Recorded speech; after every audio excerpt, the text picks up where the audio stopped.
Today, we're diving deep into one of the most intense and dramatic stories of rebellion you'll ever find. It comes from the book of Numbers, chapter 16, and it's a raw, high-stakes story about power, who gets to lead, and the terrifying consequences when that leadership is challenged. And this quote, this is it. This is the spark that lights the whole fire. It's the accusation thrown directly at Moses and his brother Aaron. And you have to admit, it's a powerful argument, right? If everyone is holy, why do these two guys get to call all the shots? This question doesn't just hang in the air. It absolutely explodes into a full-blown crisis. All right, so let's get into it. Who is actually behind this challenge, and what was really driving them? Now, what you need to understand right away is the scale of this thing. This was no small protest. This rebellion was led by a man named Korah, and he had some serious backup. We're talking 250 influential community leaders. These were the princes, the famous men, the people with real clout. This was an organized, credible threat to Moses' power. And this here really lays out the core of the fight. On one side, you have Korah arguing for what's basically a spiritual democracy. He's saying, hey, we're all holy, so the priesthood should be open to everybody. But on the other side, you've got Moses saying, nope, it doesn't work that way. Leadership and the priesthood aren't a popularity contest, they're decided by God. So it all boils down to this: is power from the people, or is it from God? And the rebellion wasn't just about religious roles, it was political too. When Moses calls for two of Korah's main allies, Dathan and Abiram, they straight up refuse to come. And they fire back with this scathing complaint. Listen to the sarcasm here. They call Egypt, the land where they were slaves, a land flowing with milk and honey. They're basically saying, hey Moses, great job leading us out of slavery just to die in the desert. You're some leader. So, how does Moses respond to all this? Not with a debate, that's for sure. He proposes this ultimate test, a definitive and incredibly dangerous way to settle the question of leadership once and for all. The plan is a trial by fire, and I mean that literally. Moses sets up a public showdown using these censers, which are sacred containers for burning incense. All 250 princes, plus Korah, are going to do the holy duty of offering incense, right there next to Aaron. The logic is simple, but man, is it terrifying. Let God himself show everybody who is the real deal. It's the ultimate appeal to the highest authority. So the stage is set. Everyone's waiting for this divine ruling. But the judgment that comes next is more shocking and more violent than anyone could have possibly imagined.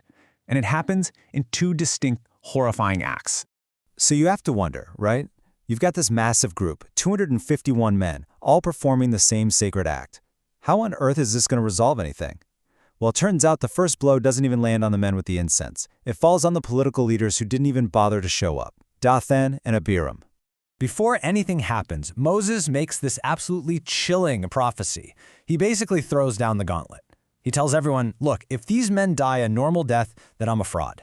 But if the Lord does something completely new, something unheard of, if the very ground opens up and swallows them whole, then you'll all know their rebellion was against God himself. And then it happens.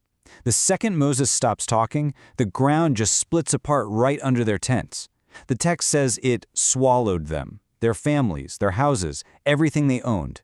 They went down alive into the pit, and the earth closed right back up over them. Just like that, a swift, total, and terrifying end. But wait, it's not over, not by a long shot. That took care of the political wing of the rebellion. But what about Korah and those 250 princes who were standing right there at the tabernacle, holding their censers, making a direct challenge to Aaron's priesthood? Yeah, their fate was just as fast and just as final. A fire comes out from the Lord and consumes all 250 of them. In one fiery blast, the entire religious side of the rebellion is just wiped out. You know, this wasn't just about destruction, it was about creating a powerful, lasting message. They actually take the very instruments of the rebellion, those bronze censers, from the ashes. They hammer them into flat plates to cover the holy altar. So the symbol of their defiance is transformed into a permanent, physical warning against anyone else who might get a similar idea. So you'd think after seeing the earth swallow people and fire consume 250 leaders, the debate would be settled, right? You would be wrong, because incredibly, the story takes another dark turn the very next day. This, to me, is maybe the most shocking part of the entire story.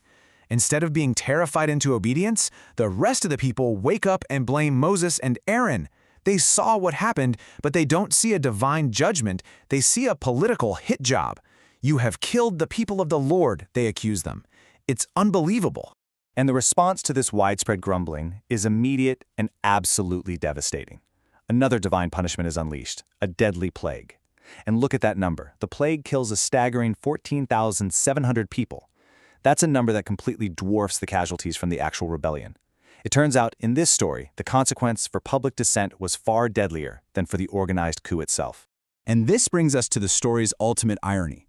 The one person who can save the people is Aaron, the very man whose authority was so violently challenged. He's the only one who can fix this. He takes his censer, the symbol of his legitimate priesthood, and runs into the middle of the dying congregation to make atonement. He literally stands between the waves of the dead and the terrified living, and only then is the plague finally stopped.